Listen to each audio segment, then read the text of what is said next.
Bismillahirrahmanirrahim. Assalamu alaikum students. Today I will first give the idea of Coulomb's law.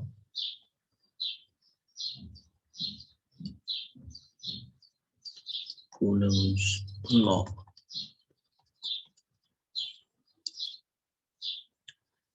Now, from your previous classes that charges are of two kinds. So we have positive charge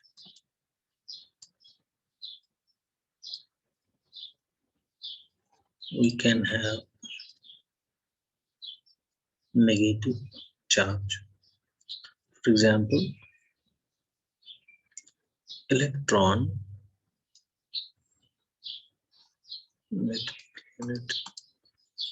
electron we can have a positive charge, we can have a negative charge. Here electron is a negatively charged particle. Negatively charged particle, right? You know its charge is minus E, which is minus E stands for 1.602 into 10 raised power minus 19 Coulomb. Coulomb is the SI unit of charge. Similarly, talk of proton. Proton is a positively charged particle. Its charge is plus E, that is plus 1.602 into 10 raised to minus 19 Coulomb. The charge on proton is equal in magnitude to the charge on electron, but having opposite sign. Now, like charges repel. That means if you bring a positive charge towards a positive charge, it will repel. So if you select a proton and bring it towards another proton, there will be repulsion. They will push each other away from each other, right? Same will be true for two electrons, they will repel. Unlike charges,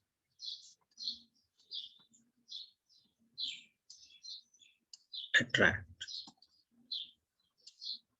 That means proton and electron will attract each other. There will be attractive force between proton and electron. So we have two kinds of interaction in this kind of force, which is called electrostatic force. You can have repulsion, you can have attraction. Now we have a law, Coulomb's law, which we can use to find the electric force between 2 point charges at a given distance. It says if your 2 point charges Q1 and Q2 separated by distance R, then there exists an electric force between them. Let that be F. The magnitude of that force is K Q1 Q2 by R square.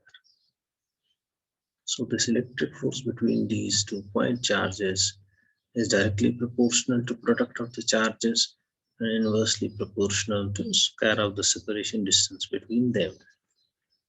K is in SI units or SI system written as 1 by 4 pi epsilon naught, but this epsilon naught is called permittivity of free space.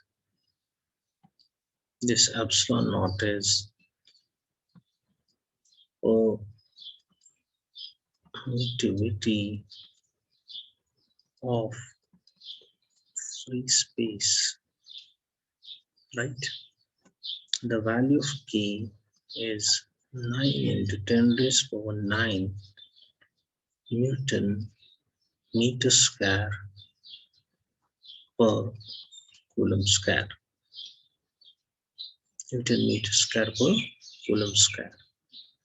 So if I replace K by 1 by 4 by epsilon naught, I can write F equal to 1 by 4 by epsilon naught Q1 Q2 by R square, right?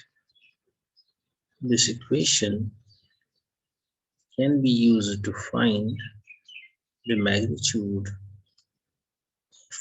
force between 2 point charges separated by certain distance, right? This is Coulomb's law. Now I have written it in scalar form. Force is a vector. To incorporate the directional information of the force within the equation, we write it in vector form. Now uh, it indicates only magnitude. You know the direction of the force will be along the line joining the charges, and nature of the force will be repulsive if Q1, Q2 are like charges, and it will be attractive if they are unlike charges, right? This was an elementary introduction of this force. There is another thing, another idea called electric field. If we have, for example, some positive point charge, we see that in the space surrounding this charge, there exists its effect. That effect we quantify in terms of a quantity called electric field, right? We see surrounding any charge, there exists an electric field. Now, how we find it? There is a procedure. For example, if I have point P surrounding this positive point charge, and I want to find electric field at point P, what we do, take a test charge,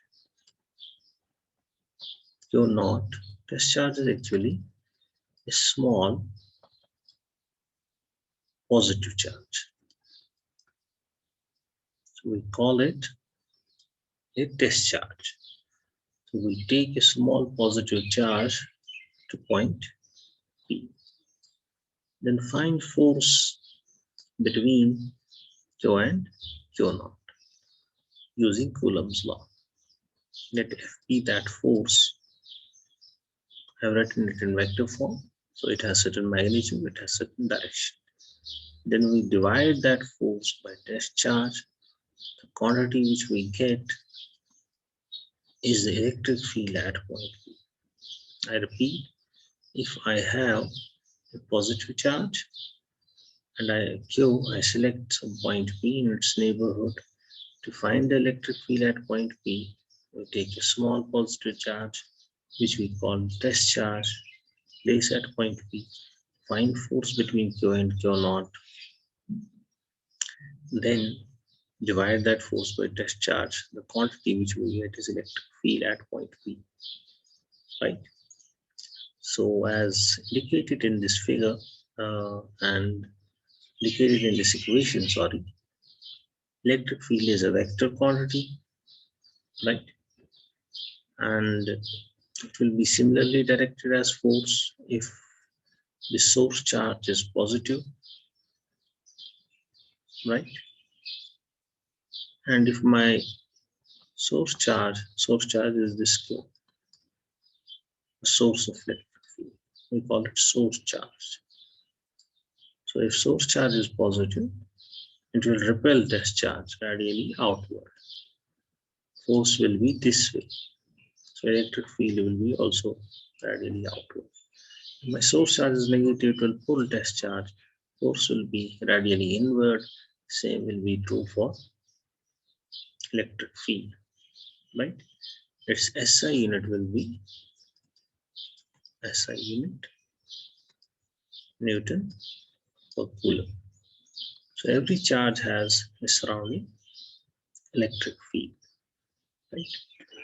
So I can say it in the space surrounding any charge at every point there exists a vector called electric field given by this equation, right?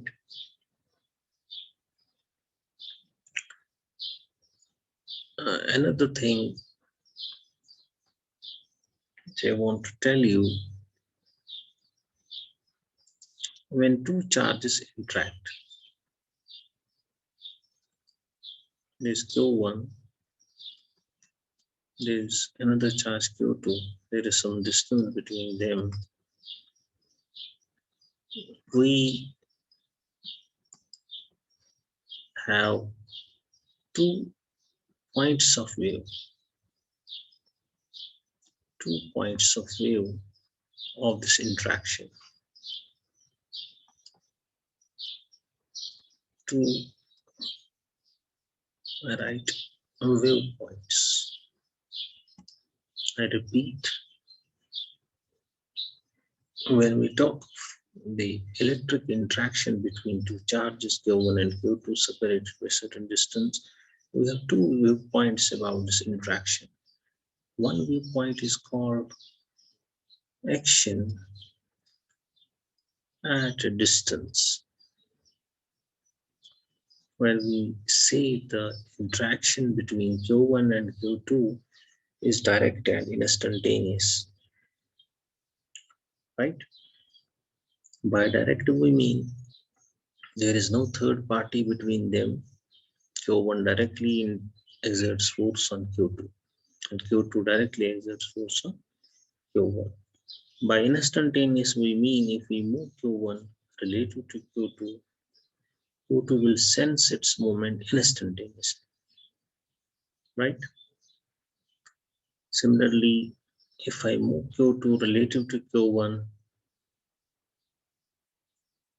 Q1 will sense moment of Q2 instantaneously, right? That means the moment I move Q2, same is the moment Q1 knows it. And that violates special theory of relativity postulate. Chuck it and think about it. Therefore, we have replaced this idea by the field idea. So we have another viewpoint of this interaction called field idea, where we say that the interaction is neither direct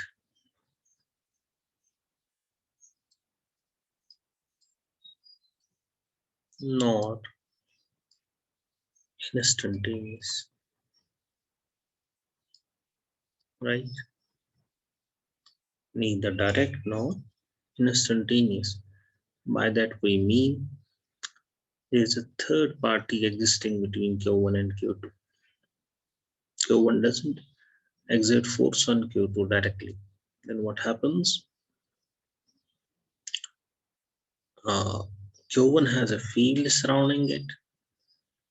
If in that field Q2 finds itself, that field will exert force on Q2, right? Similarly, Q2 has its own field surrounding it. If Q1 finds itself in the field of Q2, that field will exert on the force. So here we say there is field surrounding charges, then those fieldless exert forces, not charges. So field is a third party. So interaction is not instantaneous. Means if you move Q1, Q2 will not sense its movement instantaneously. The signal from Q1 to Q2 will travel at the speed of light in vacuum, which is 3 into 10 raised by 8 meter per second. That means if distance between Q1 and Q2 is 3 into 10 raised by 8 meters, and if you move Q1, Q2 will sense its movement after 1 second. Interaction will travel at the speed, not instantaneously. Right? So this is a modern way of thinking about this interaction. And this idea, field idea, is in accordance with the spatial theory of relativity. Right? Now, if there is some field existing in certain space, you must be also knowing the idea of lines of force. We represent this electric field surrounding any charge by lines of force. For example, if we have a positive charge, point charge, the electric field surrounding it is represented by electric lines of force this way, right?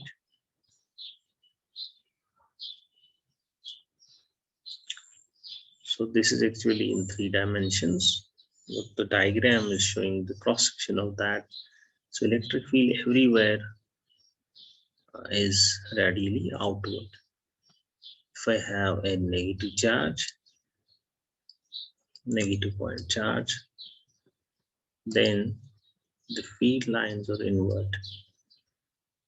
So this is how we graphically represent the electric field surrounding some charge. Sorry, this is inward, right? So every charge has surrounding electric field, which we graphically represent by the idea of, we call them lines of force, right? Now, if there is electric field existing in certain space, for example, there is electric field surrounding this charge, let that be represented by. Now, if I place some other charge in this field, for example, Q prime, now this field will exert force on Q prime, and that force I call F prime is given by Q prime times Z. It's a vector. You need to know this, right? If I place some charge Q prime in the field E, then that field will exert force on the charge Q prime given by F prime, which is Q prime times Q, right?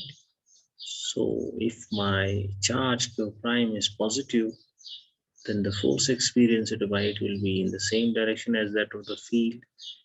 Or if Q prime is negative, then the force experienced by it will be opposite to that of the field, and magnitude will be magnitude of Q times the magnitude of the electric field, right? So now my next topic is actually motion of charged particle. I move to that in on next page. So my topic is motion of a charged particle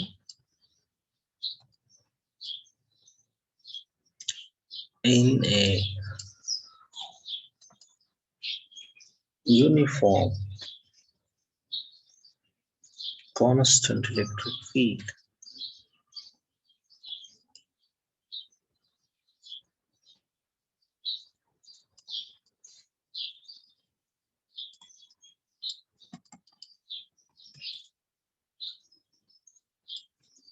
We are talking of mechanics,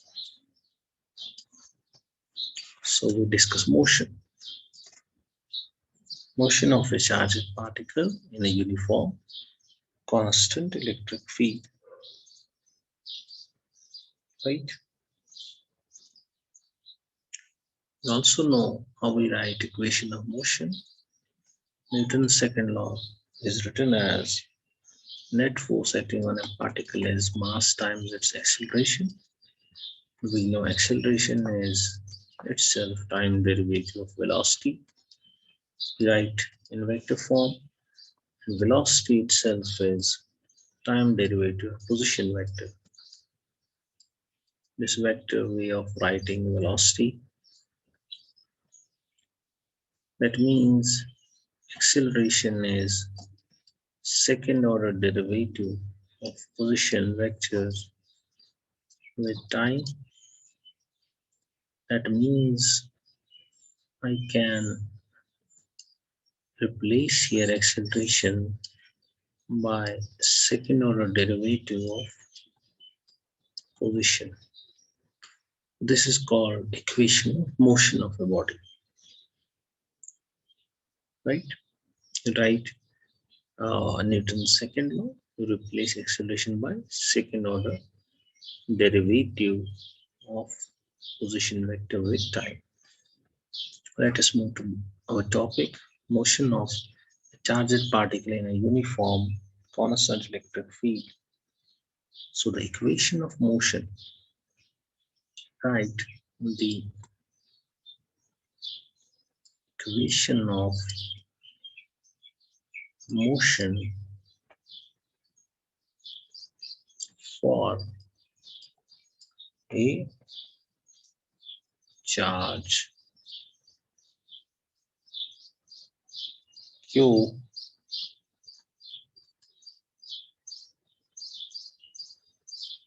and mass M,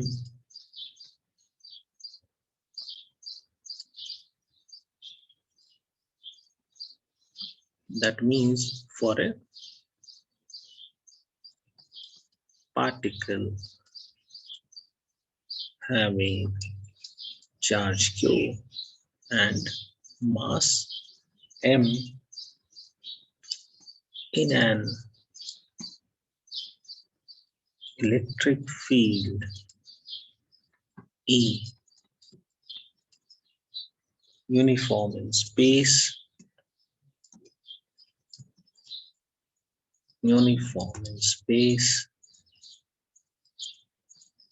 and constant in time, and constant in time. What does that mean? So I have in certain region of space electric field generated by some charge. That electric field is uniform. That means in that space at every point electric field has same magnitude and direction. Right? That is the meaning of uniform. So electric field everywhere is same. So it's a vector. When I say it is same everywhere, that means its magnitude and direction both are same. It's also constant in time. That means it is not changing with time. Now in that electric field, I place a particle whose charge is Q and whose mass is M. Now when I write its equation of motion, I write F as MA and I equate it with QE. As I have already told you, I name it equation first, that the because this force will be of electric nature. From Newton's second law it is MA, and because it is QE, we have equated. As we already said that the force experienced by some charge in a given electric field is Q times charge, Q times the field, right? So I have replaced it by QE, equated it to MA force.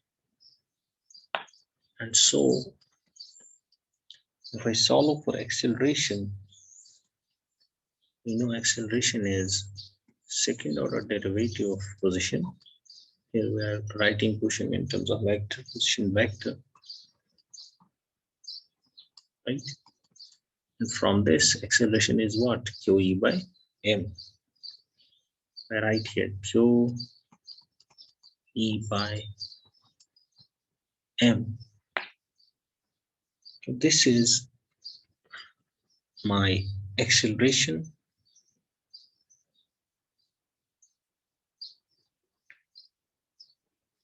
equation for the charge, right? Now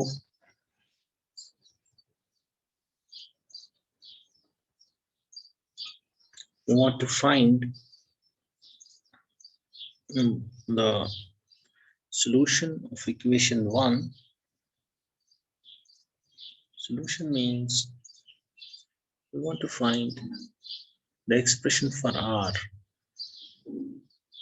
which satisfies this particular equation, this equation of motion.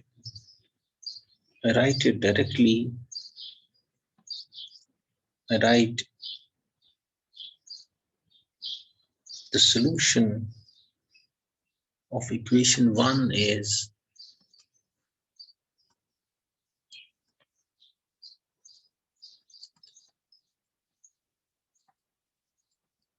one.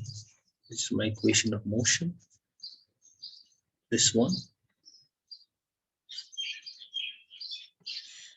What is the solution?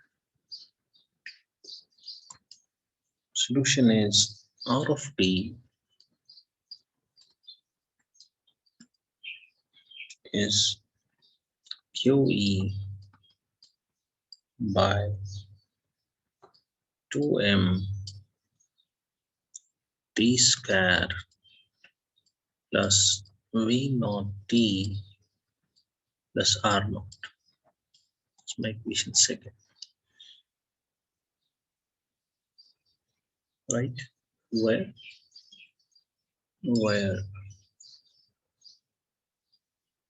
r naught is the position vector, is the position vector for the particle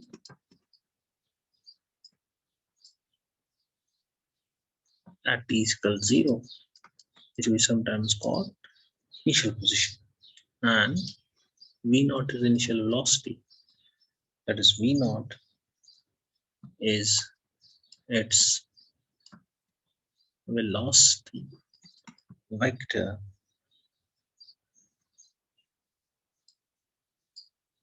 at that time, that is t is equal 0, right? So this is the solution. R of t is QE by m t square plus v naught t plus r naught. When you differentiate this, you can get v. See, v is the derivative of r with time. So if I differentiate this equation for r of t, which gives me position at any time for the particle in question, I can differentiate this. I will get the velocity time function. Differentiation of 2. Differentiation of equation 2 will give the expression for velocity at any time, will give the expression for velocity at any time namely, let me change the color of my pen. V of t is dr by dt. Differentiate this equation. P QE by M T plus V naught. Let this be my 3. QE by MT plus V naught. So these are my equations. I took Newton's second law, made an equation of motion for a particle having charge q and mass m existing in electric field E, which is uniform and constant in time. Then I solved the equation. I actually wrote directly the solution, but you can check it. How can you check it? You can check that this satisfies this equation 1. If you take this R equation and find its second order derivative with time, substitute here, you will see your left hand side and right hand side will be equal. The solution satisfies the equation. And by differentiating R, I got this velocity time function. These are my this is 2 and 3 equations are my equations of motion now. By this I can predict the position at any time. By this I can predict the velocity of the particle at any time. We will do a solver example. We will solve an example question. Let me call it sample problem.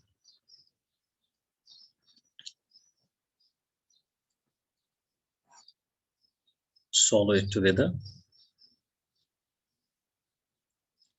It is basically about longitudinal acceleration of a proton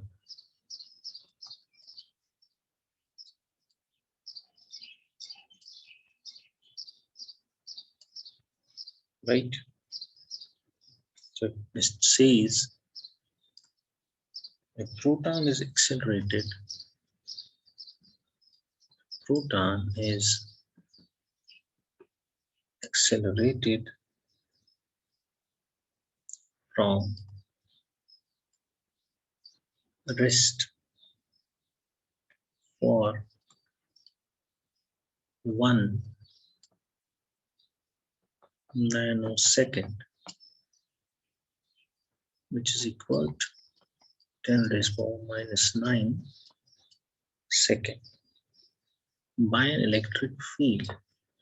By an electric field.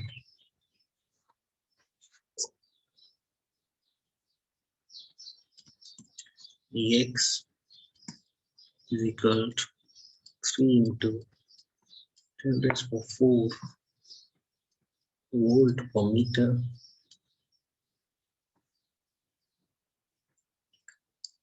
What is the final velocity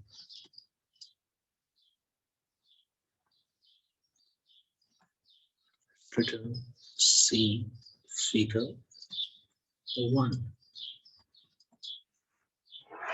This is our sample problem.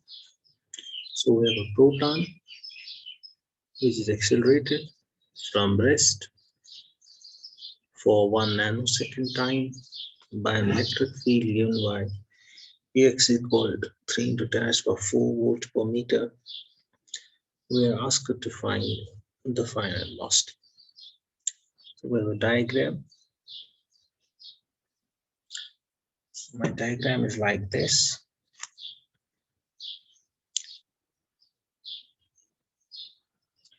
Let me make it clear. This color.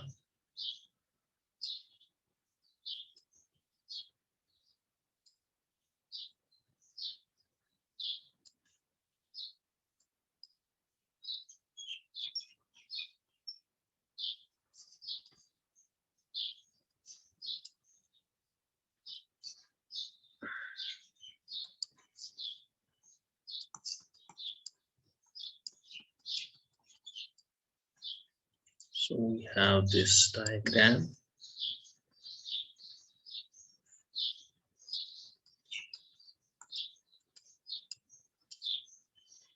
There are two plates. One is positively charged plate, second is negatively charged plate. So there exists electric field between these plates, which is E. Now there is a proton with charge E within this field. It will experience force in the direction of the field. That force is F, right? We know that F is charge times the field. Let me make my coordinate system.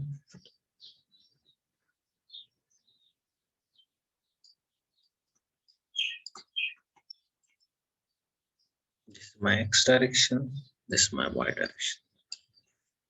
This is my figure 1, right? So electric field is pointing along positive X direction, right?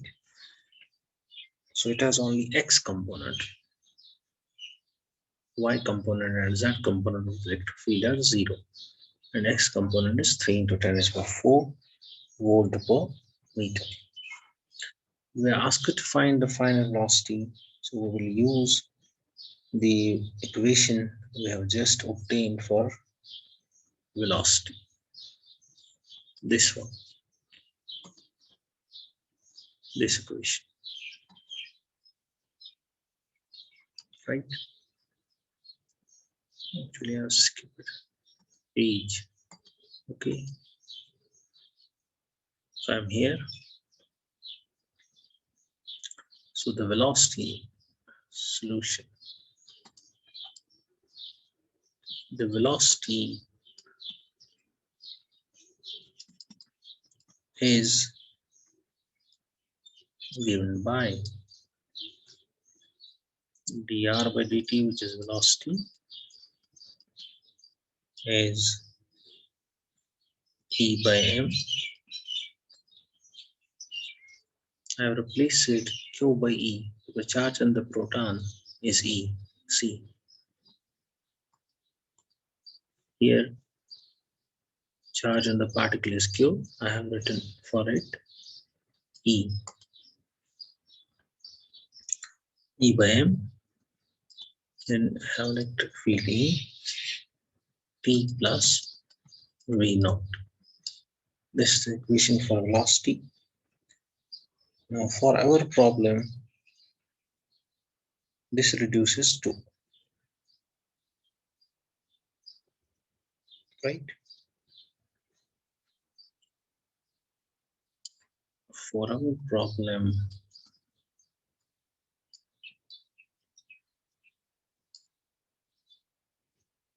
this reduces to what Vx of t, x component of the velocity or velocity along x direction, E by m, Ex of t is a vector equation. That is, x component of velocity is E by m ext plus x component of initial velocity Same is true for y component and z component. Now I have written here x component of velocity is e by m, x component of e field into time. Now since it is given that proton starts from rest, that means all components of its velocity are zero, vx, vy, and vz. Sorry, x component is given by this because electric field has an x component, right? Y component are zero, vy, vz are zero, right? Initially it is at rest. Let me clear. Initially it is at rest. That is, the initial velocity vector is zero, right? Then final velocity can have three components vx, vy, vz. But since Ey and Ez are zero, electric field has only x component. So final velocity vector has only x component. Its y and z are zero. Reason? Because v is zero at t is equal to zero, which is given. Right? Now in SI units, we solve for we're asked to find Vx. So we're supposed to put the values. In SI units, so we work in SI units. Ex is given 3 into 10 raised by 4 volt per meter, right? Which is given. Then my Vx is equal to, first I have to substitute the charge on the electron, proton, which is 1.6 into 10 raised over minus 19 coulombs. Then there is electric field 3 into 10 raised by 4 volt per meter. Then there is time 1 nanosecond, 10 raised by minus 9 second. And downstairs there is mass, which is 2 into 10 raised power approximately 27 kg. 1.6 into 10 raised by minus 19 coulomb, 3 into 10 raised by 4 volt per meter, 1 nanosecond. And there is mass downstairs 2 into 10 raised by minus 27 kg. When you solve for it, it will turn out to be 2.4 into 10 raised power 3 meter per second.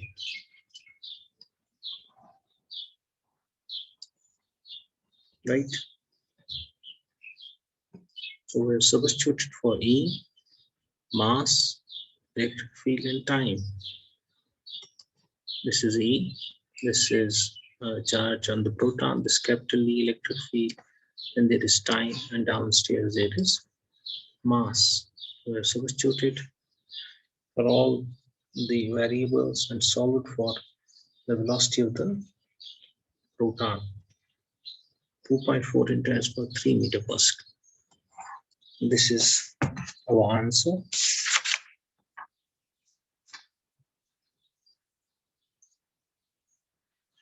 Now,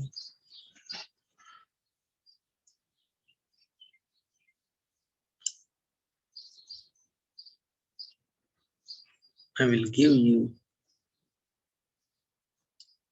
homework.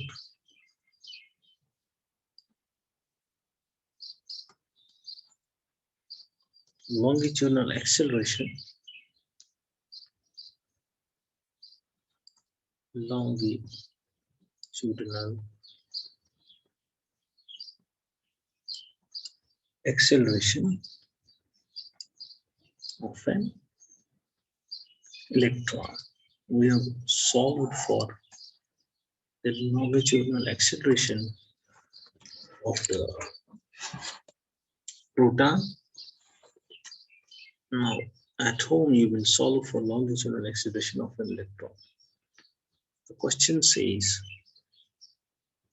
an electron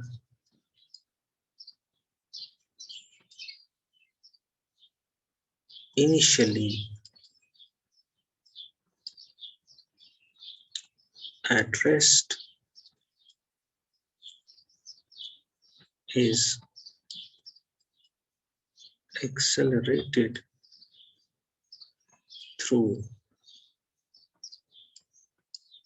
1 centimeter by an electric field of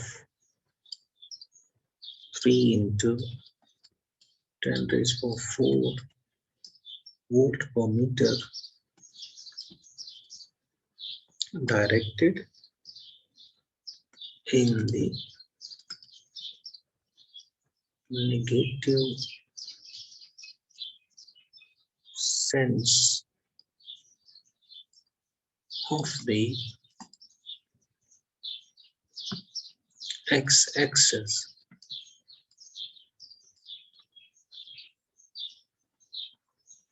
What is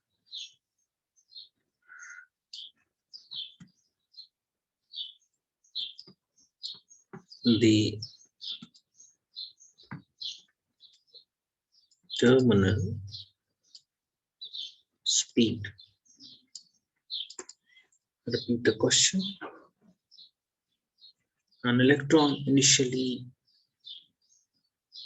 at rest is accelerated through 1 centimeter by an electric field of 3 into 10 raised to 4 volt per meter directed in the negative sense of the x-axis. What is the terminal speed? So we have an electric field pointing along negative x direction.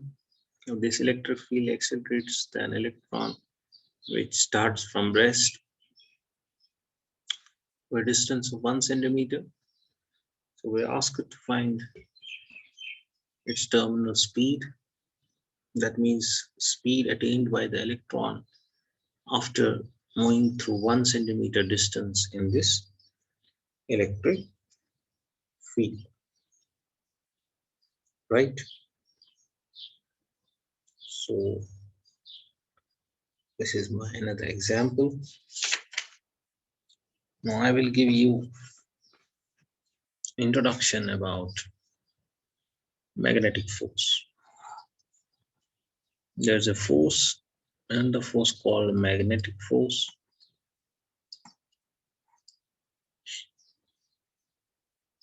You know, if we have two bar magnets, bar magnet has north pole, south pole. You have another bar magnet, right? If you bring these bar magnets close to each other, you will see that like poles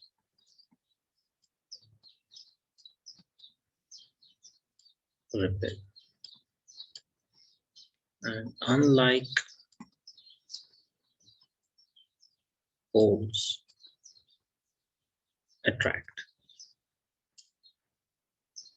That means north pole repels another north pole, south pole repels another south pole, and north pole attracts south pole. Like poles repel, unlike poles attract. Such a force is magnetic force. It's you also know that any current carrying wire,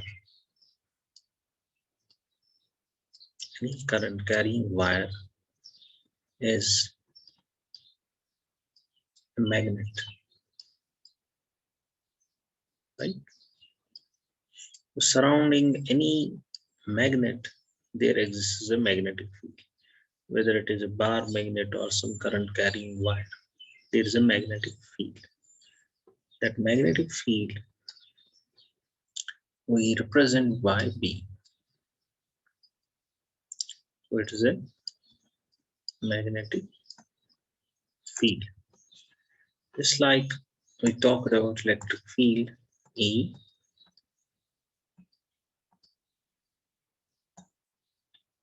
right? We said surrounding any charge there's an electric field. Likewise, we have a magnetic field surrounding any magnet.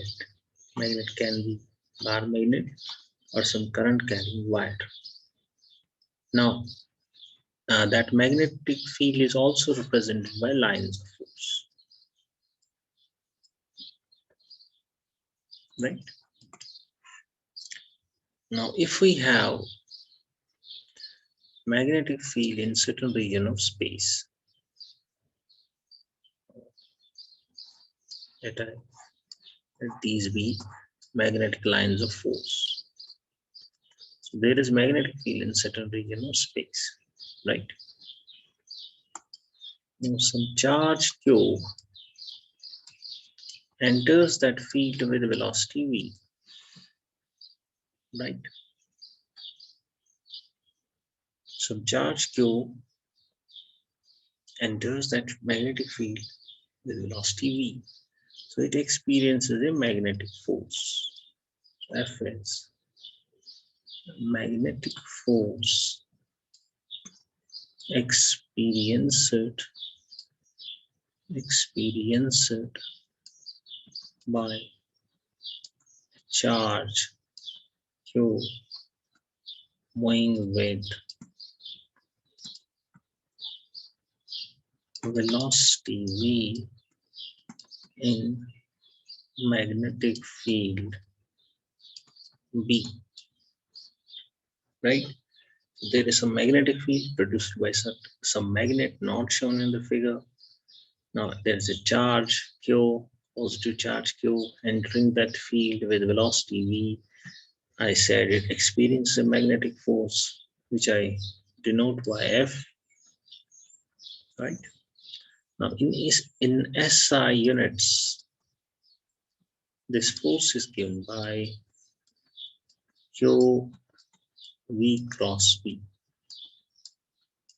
right? So you can see immediately that this force has been expressed as cross product, and all the properties of cross product will be applicable to it. That means V must be perpendicular, B F force must be perpendicular to V and perpendicular to V both, or it must be perpendicular to the plane formed by V and B, and you know its magnitude, you know the cross product. Its magnitude can be written as Q magnitude of V into magnitude of V into sine of the angle between V and B, where theta is the angle between V and B. Now from this equation, you can easily infer many things. For example, if Q is zero, force is zero. That means if a neutral particle enters magnetic field with certain velocity, it will not experience any magnetic force, right? Or if it has charge but it is at rest in the magnetic field, V is zero, magnetic force is B is zero, magnetic force is zero, right? Or if charge enters with velocity V as a magnetic field B, but theta is 0 or 180, sine is 0, force is 0, right? And if a particle enters magnetic field at some velocity, the maximum force experienced by it for a given velocity and magnetic field is when theta is 90 degree. That theta will give you maximum magnetic force because the maximum value of sine theta is 1, which is attained by sine theta when theta is 90 degree, right? So this is simple introduction for magnetic force. We have to use this equation next time. This is all for today. Thank you. Don't forget to subscribe my channel. Thank you. God bless you. Do your homework. Don't waste your time. Assalamu alaikum.